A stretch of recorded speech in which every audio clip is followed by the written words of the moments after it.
हम फिल्में देखते हैं ना, तो उसमें देखते हैं कि उसके हाथ में पिस्तौल है, वो बोलता है तेरा भेजा उड़ा दूंगा, ये करूंगा वो करूंगा, देखते हैं ना।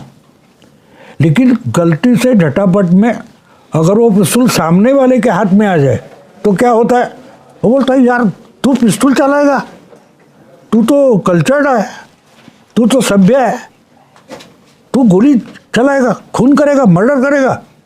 यानी तब वो उसके गुडनेस को आवाहन करने को, समझे आप। तो ये मामला होता है। वो एक बात ये भूलते हैं कि मोदी और शाह जो है ना, वो हमारे मराठी में एक कहावत है, मेलेलो कोंबड़ा आगीला भेत नहीं। यानी मरा हुआ मुर्गा जो है वो तंदूर की आग से डरता नहीं है। तो ये दोनों जो है वो गुजरात में 10 साल आपने सेंट्रल गवर्नमेंट से उनको प्रेशराइज किया है, मानो तंदूर में डाला है। वो तंदूर से जले हुए और क्या डरेंगे आज। अब आज तंदूर उनका है और आपको मालूम नहीं तंदूर की आग क्या होती है। तो गलत बिल में हाथ डालना ये ममता की बड़ी गलती थी। उसको जरूरत नहीं थी, इनके साथ पंगा लेने की उसको जरूरत नहीं थी, लेकिन उसने पंगा लिया, अब उसकी कीमत चुकानी पड़ेगी। ना वो और भी था ना, इसने तो बिल्कुल वहाँ पे तो आतंक का माहौल बनाने का प्रयास किया 2021 के बाद और 2024 के बाद, ख़ासतौर से 2021 के बाद जिस तरह की हिंसा की, तो उसमें हमारा आपका भी इसके बारे में कई बार चर्चा हुई। और यही था कि भाई वो जो 2021 का जो घाव है वो लोगों के मन में है कि भाई ये इन्होंने हमको बचा नहीं पाए, ममता ने जैसा चाहा वैसा किया। और 2024 में भी हिंसा हुई, उस लेवल की नहीं हुई लेकिन हुई। वही बनाने का कि साहब कि किसी भी तरह से लोगों को डरा के रखो, लोग वोट डालने नहीं जाए अपने आप डर के मारे। तो उस डर का अब क्या है? हाँ, वो जो डर है ना, उसकी कमान निकाल ली है। तो कमान निकल गई, डर बचा है, वो ममता के पास बचा है। कमान तो उसके हाथ से निकल गई है ना, अब वो कमांडर नहीं है। जो लोग 2021 और 24 के बाद भाग गए थे हिंसा के कारण, अब उनके मन में वो डर कम हो जाता है। जब आप एक सिचुएशन से निकलते हो तो वो डर पहले जैसा नहीं होता था। डर का मतलब ये होता है कि आप कल्पना से ज़्यादा डरते हो। बच्चे, घर में आपके बच्चे हैं तो उसको एक थप्पड़ मारो, जब तक उसको थप्पड़ नहीं लगती ना तब तक वो थप्पड़ से डरता है। एक थप्पड़ मारो तो वो सोचने लगता है इतना तो दुखता नहीं है साला, नेक्स्ट टाइम 2 मारेंगे, 4 मारेंगे, उसके आगे क्या है। मैं एक्सपीरियंस हूँ। मैं जब स्कूल में था, हमारे पानसरे करके सर थे, इनको मैंने इतना इरिटेट किया है कि क्लास में आते हुए मुझे 2 पट्टी लगा देते थे। कुछ पूछने की वगैरह करने की जरूरत ही नहीं थी, ये मेरी पहचान थी। अभी 57 साल बाद मैं हमारे स्कूल के उस समय के लोगों का एक मीटिंग था गया था, तो एक लड़की ने हमारे दोस्त को पूछा ये कौन तौर से करे, मैं तो याद नहीं आ रहा है। तो बोला मैंने तेरी पहचान कैसे दिखाई, पानसरे सर क्लास में आते हुए पहले 2 पट्टी जिसको मारते था ना वो तौर से कर। तो मैं उनको कभी डरा नहीं, मैं कभी डरा नहीं हूँ, क्योंकि 2 साल के बाद मैं उनको कितना भी इरिटेट करूँ वो मुझे मार नहीं पाते थे, क्योंकि वो थक गए थे मार। तो डर का मतलब समझो, डराना होता है, हाथ लगाना नहीं। जो पिछले चुनाव के बाद हिंसा हो गई, असम भाग गए लोग, वो वापस आ गए, उनके मन में आज वो डर नहीं है। और जिस ढंग से ज्ञानेश कुमार डिक्टेट कर रहे हैं उसके बाद तो वो डर खत्म हो गया।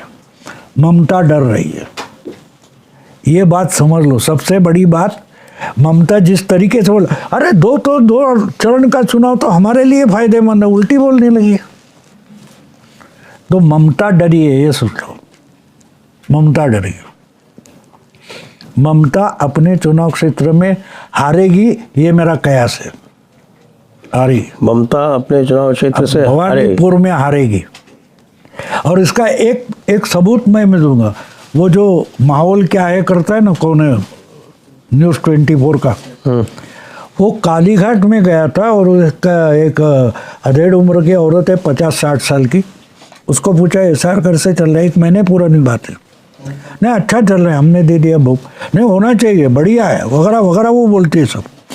और बोलता है यहाँ क्या होगा, ममता तो आपके घर के 3 घर आगे रहती है।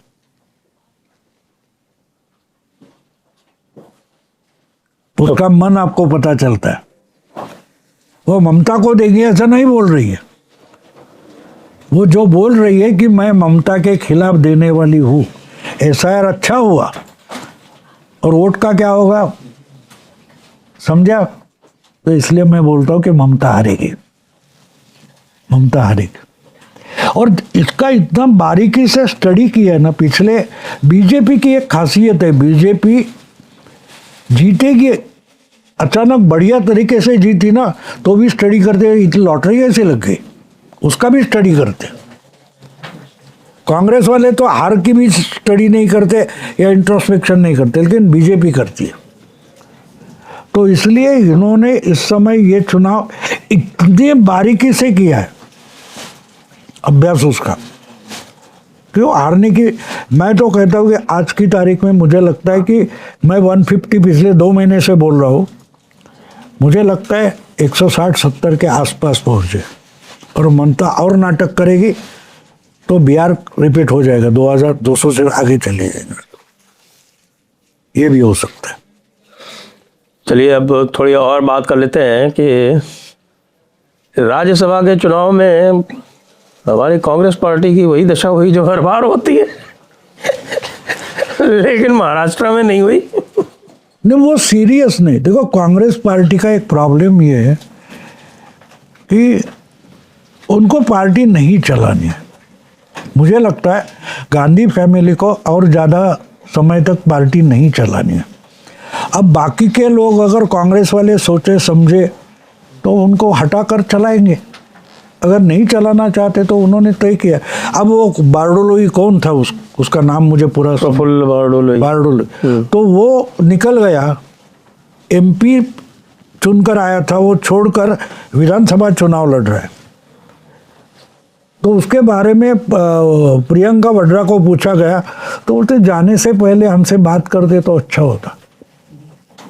ये क्या बात है, एक एमपी छोड़कर गया आपको इतने देर, वो भी चुनाव के जस्ट पहले। तो इससे पता चलता है वो सीरियस नहीं है। तो जो पॉलिटिक्स के लिए सीरियस है, ऐसे लोग एक एक करके गांधी फैमिली और कांग्रेस छोड़कर जा रहे हैं। तो राज्यसभा तो बिल्कुल छोटी बात है, राज्यसभा जो बिल्कुल छोटी बात है। उनको अपने लोग चमचे जो है उनको चुनकर लाना है और आखिरी तक वो रहे जो आगे चलकर कांग्रेस के नाम पर बड़ी बड़ी प्रॉपर्टियां है वो कब्जा करने की कोशिश करने के फिराक में। आपने एक बार कहा था कि उनका इंटरेस्ट सिर्फ जो है वो कांग्रेस पार्टी की जो प्रॉपर्टीज बनी हुई है उसी में है। निकल जाए वो इसे उतना अच्छा है। वो होता है ना प्रॉपर्टी में, सौतेले भाई चचेरे भाई उनकी मर्डर किए जाते हैं या भगाए जाते हैं या गायब किए जाते हैं। तो कांग्रेस का आज का मुझे ऐसा लगता है। और राहुल गांधी की तरफ आप देखो, उन्होंने तो पार्लियामेंट और पॉलिटिक्स पिकनिक स्पॉट बना दिया। वो जाके चाय पीते बैठते, पार्लियामेंट में अंदर हाउस में खड़े होकर सभापति के सामने चाय पीते, क्या मतलब है, वही पिकनिक चल रही है। अब बाकी के अगर नहीं रोकेंगे, मुझे आपको, हाँ आप जरा सोचो, आपने शतरंज के खिलाड़ी फिल्म देखी है? वाजिद अली शाह और राहुल गांधी में आपको फर्क कहाँ दिखाई दे रहा है? तो वाजिद अली शाह तो संगीत का ज्ञानी था। ये भी बार वगैरह का ज्ञानी है। वो नर्तकियों के साथ नाच करता था, गाना करता था। ये पिकनिक कर रहा है। ये इसी यानी ऐश करने का ज्ञानी है ना। ऐश कर। और वो मैंने जानबूझकर आपको वो फिल्म की याद दिलाई है। आपको अगर आपको याद हो तो मुझे वो फिल्म याद आती है। तो उसमें वो टॉम अल्टर था, जो रेसिडेंट करके काम करता था, यानी वो इतना निष्ठावान था कि उसके आंख में आंसू आ रहे। जिस कंपनी सरकार ने उसको अपॉइंट किया है वो टेक ओवर कर रही है, लेकिन उसको दुख हो रहा है, जो दुख इनको नहीं हो रहा है। और ये सब चल रहा है तो उस वक्त के चिदम्बरम, दिग्विजय सिंह, जयराम रमेश, पवन खेरा दूर गांव में जाकर शतरंज खेलते हैं, याद है आपको? जिनके चेहरे सामने से फौज जा रही है और वो शतरंज खेल रहे हैं। संजीव कुमार और सईद जफरी जैसे उसके चेहरे दिखाई देते, लेकिन वो उस फिल्म में जो थे वो जयराम रमेश थे। वो फिल्म लाओ और कांग्रेस को कंपेयर करो। और मुझे वो सब देखने के बाद जो आपके रवीश कुमार है, आशुतोष है, वो भी उस फिल्म में है। जो उनका हुक्का पानी लेकर आने वाला बच्चा है वो तो आशुतोष है। हमारा अशोक वानखेड़े है जो हुक्का बना कर लाता है, कबाब बना कर लाता है, और जब सुबह जाता है तो निकलता है तो कंपनी की फौज आ रही है और वो पेड़ के आड़ से वो बच्चा बोलता है, कौनो नाही लड़त। ये डायलॉग है, कौनो लड़त नहीं। तो आशुतोष का रोना उस बच्चे से कंपेयर करो तो आपको दिखाई देगा कि पूरी फिल्म आपके सामने है। कांग्रेस को समझना है, शतरंज के खिलाड़ी फिल्म समझो तो आज की कांग्रेस समझ में आती है। लेकिन इस बार महाराष्ट्र में तो राज्यसभा की अपनी सीट बचा ली इन लोगों ने। कौन सी? अब उसमें कौन सी बड़ी बात है? देवेंद्र ने बताया कि भाई इसका खड़ा करो, जीत जाओ। अपने टूटेगे इससे डर से उन्होंने शरद पवार को मान लिया ना, नहीं तो आदित्य ठाकरे कहाँ राजी था? आदित्य ठाकरे नहीं राजी था, ना कांग्रेस थी। लेकिन देवेंद्र ने साहब बता दिया, अगर शरद पवार सीनियर है, वो खड़े होते तो हम 7वां उम्मीदवार नहीं देंगे, वरना देंगे, उसका मतलब तोड़ेंगे। अब इसको मानना ही उनकी जीत है तो है भाई जी। इतना खौफ है, इतना डर है? खौफ नहीं, कॉन्फिडेंस है। हम हारेंगे उसका कॉन्फिडेंस है। अच्छा, हारने का कॉन्फिडेंस? फिर हारने का कॉन्फिडेंस है। यही लोग, उद्धव ठाकरे के 20 है, इनके 16 है, 36 है। अरे एक कहीं से उठाकर 37 बन के आप अपना ला सकते थे ना, क्यों नहीं बैठे? एक अबू आजमी को साथ लेते या ओवैसी के कोई एक है उसको साथ लेते तो 37 बन जाता। फर्स्ट प्रेफरेंस के 37 वोट से राज्यसभा जीती जा सकती थी। क्यों नहीं किया आपने? क्योंकि आपको गारंटी नहीं थी कि हमारे 20 उनके 20 16 वो नहीं टूटेंगे, इस पर भरोसा नहीं था। देवेंद्र के बारे में विश्वास था कि ये तोड़ सकता है। कई बार तोड़ के दिखा दिया। तो उम्मीदवार इनका तय किसने किया? देवेंद्र ने किया। पहली फट वो बोला 7वां तो उम्मीदवार उनका है, वो अगर सही करे तो ठीक है, अगर शरद पवार हो तो सीनियर है, हम नहीं लड़ाएंगे।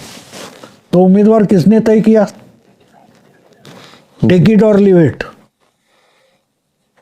ना।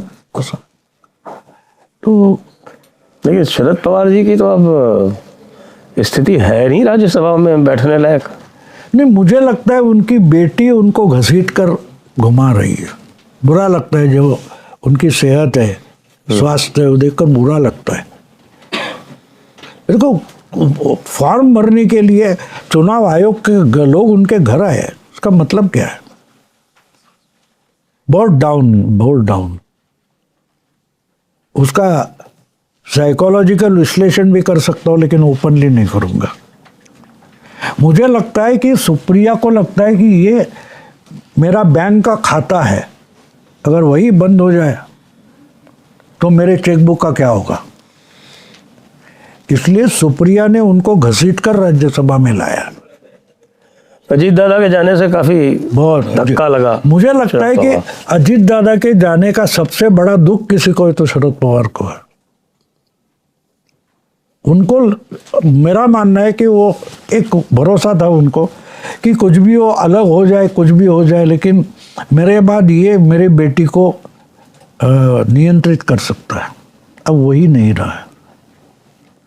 ये शायद उनका सबसे बड़ा साइकोलॉजिकल शॉक है।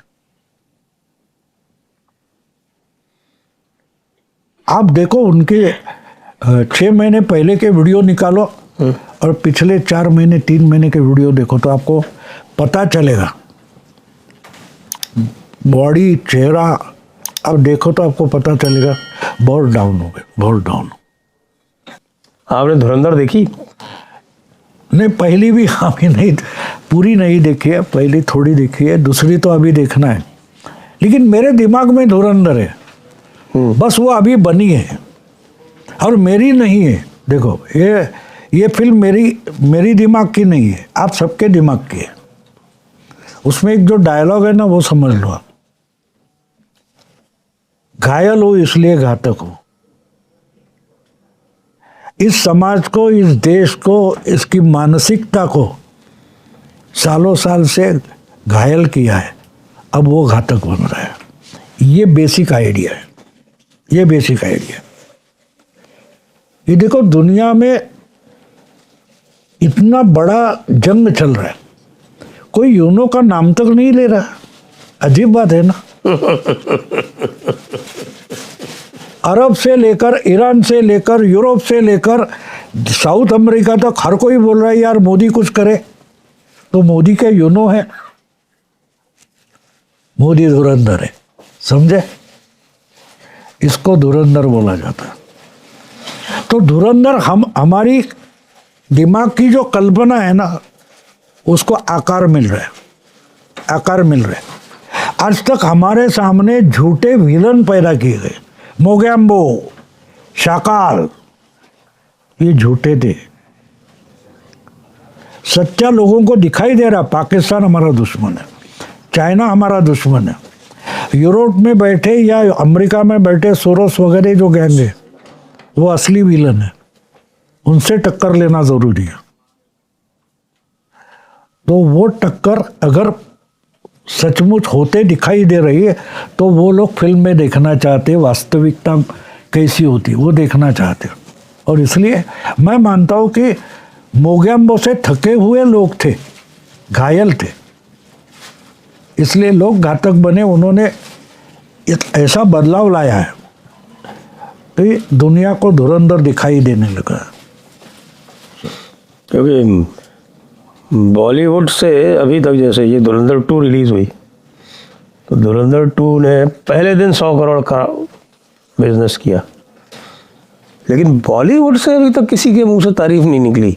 एक के अलावा, वो एक कौन है शायद, मेरे ख्याल से प्रीति जिंटा के अलावा अभी तक किसी ने तारीफ नहीं की। राम गोपाल वर्मा ने तो खूब की, लेकिन ये जितने भी जो बड़े बड़े हैं आपके, खान ब्रदर्स, आमिर खान, सलमान खान और शाहरुख खान, सैफ अली खान, जिन्होंने अपना पूरा डंका बजा रखा था साहब, बॉलीवुड वही चलाते थे।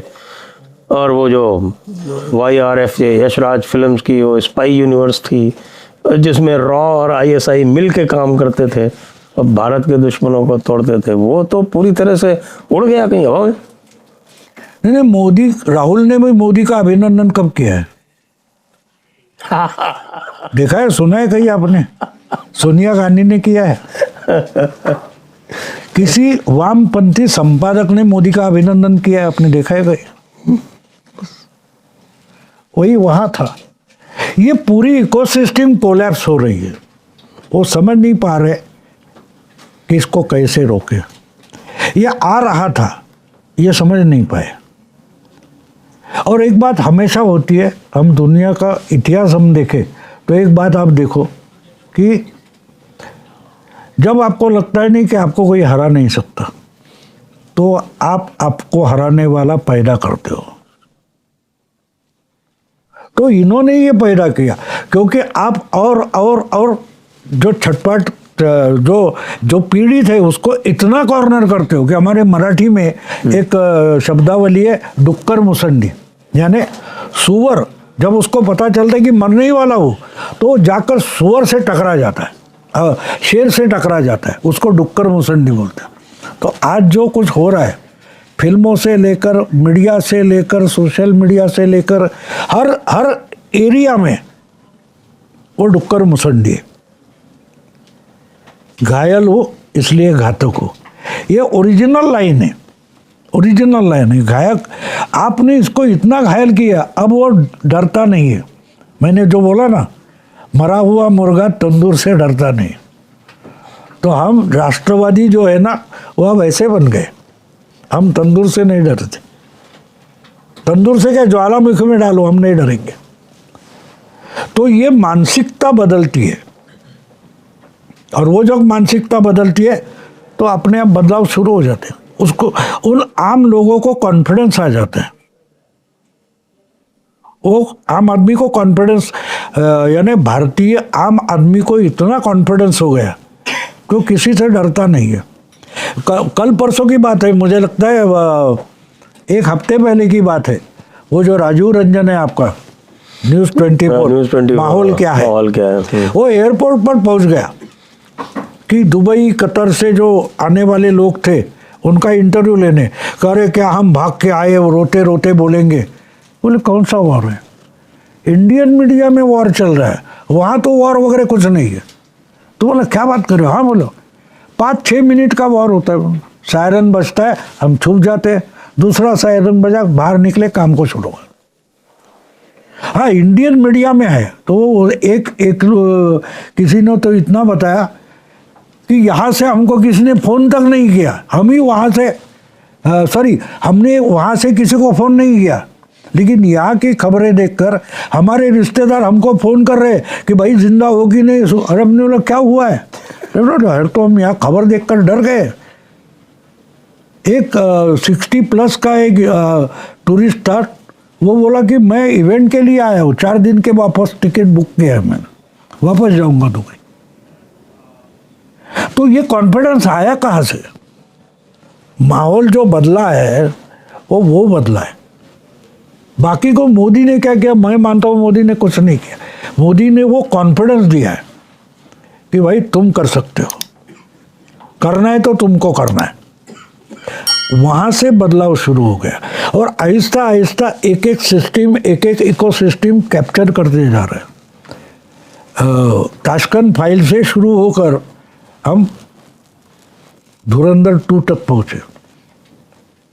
पूरी की पूरी बॉलीवुड खत्म हो गई, इनकी हिम्मत तक नहीं है।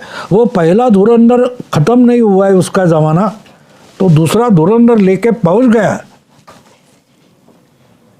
क्यों पहुँच गया? उसको कहाँ से आया उसका कॉन्फिडेंस? आम जनता से आया। ये मोदी से नहीं आया, आम जनता से आया। कि जब आम जनता तैयार हो जाती है, बदलाव शुरू हो जाते हैं, उसका कोई एक चेहरा सामने आता है, उससे ज़्यादा कुछ नहीं होता। तो धुरंधर फिल्म जो है ना, वो हमारे आम जीवन का आईना है, ऐसे मैं मानता हूँ। हम अपने आप को देख रहे हैं, हम अपने आप को देख रहे हैं। धुरंधर, देखो एक बात आपको बोल दूं कि माफिया का मैंने बहुत पढ़ा है। जो सिसिली में माफिया खड़ा हो गया, वो इसी ढंग से खड़ा हुआ। ये पैरों तले रोंदा जाता था सिसिलियंस को, तो उसके खिलाफ एक कोई खड़ा हो गया। उसने देखा कि किसी जनरल की मर्डर हो गई, तो लोगों को पता होता था संजय दीक्षित ने किया है, लेकिन लोग बताते नहीं थे। लोगों के मन में संजय दीक्षित के बारे में रिस्पेक्ट बढ़ता था कि कम से कम एक है हम में जो बदला ले सकता है। तो वहाँ से वो फैलते जाता है। तो ये आज आम जनता के मन में जो कॉन्फिडेंस बढ़ा है, उसका चेहरा बन के हम मोदी को देखते हैं, लेकिन मोदी मुखौटा है, मोदी मुखौटा है। ये हमारा आत्मविश्वास है जो ताकत देता है। वो फिल्मों को देता है, जर्नलिस्ट को देता है, मीडिया को देता है, सोशल मीडिया को देता है, क्रिकेटर को देता है। लगातार जीत रहे, ऐसे ही जीत रहे नहीं, वो वहाँ से शुरू होता है कि हमको जीतना है, कुछ भी करके जीतना है। ये गावस्कर के ज़माने में सोच नहीं सकते थे, ना इंदिरा जी के ज़माने में सोच सकते थे। तो बदलाव कहाँ से कहाँ आ गया देखो। तो धुरंधर फिल्म नहीं है, धुरंधर वास्तविकता है। और जो ब्रेकिंग न्यूज़ चलती है रोज़ हम देखते हैं, वो एंटरटेनमेंट है। महिलाएं सास बहू देखती है, घर के पुरुष है वो एंटरटेनमेंट देखते हैं, ब्रेकिंग न्यूज़ क्या है। धुरंधर वास्तविकता है, धुरंधर खबर हो जाती है। अब एक बस छोटा सा और सवाल बचा है, अब केजरीवाल का क्या होगा? वो तो फ्री हो गया। कहाँ फ्री हो गए? सारे चार्जेस से। उसके साथ कुछ जजेस भी जाएंगे, देखो वो अकेला नहीं जाएगा, वो जजेस को लेके जाएगा। वो जज तो वैसे ही रिटायर होने वाला है जिसने वो दिया है। उसके साथ और भी फंसेंगे ना, और भी फंसेंगे। केजरीवाल नहीं छूटेगा, वो उसने अपने हाथों से अपने को बर्बाद किया। आज ममता की भी वो, इसीलिए तो मैंने बोला ना, ममता ने गलती की, वो केजरीवाल के रास्ते पर चली गई। हेमंत सोरेन देखो बच गया। हेमंत सोरेन के इससे सफाईदार साफ सुथरा ऐसा मैं नहीं मानता, फिर भी आज की सिचुएशन में मुझे निकलना है। आपको अगर सोचना है तो वो सोचना जरूरी है कि मैं कैसे निकलूं। ये पंगा लेने पहुंच गए, फंस गए। उद्धव ठाकरे की क्या हालत है देखा आपने? उसकी ज़रूरत नहीं थी आपको। ज़माना बदलता है ना, देखो अब महाराष्ट्र में ठाकरे ब्रांड बोल रहे थे, क्या हुआ? मीडिया वाले ठाकरे ब्रांड से नहीं निकल रहे। लोग तो कब के निकल गए, लोग कब के निकल गए, ये फंसे आए वहां, तो उससे कुछ होने वाला नहीं। आपका बहुत बहुत धन्यवाद बाबू आज के पॉडकास्ट के लिए, और सभी दर्शकों को भी बहुत बहुत धन्यवाद। जय हिंद, जय भारत।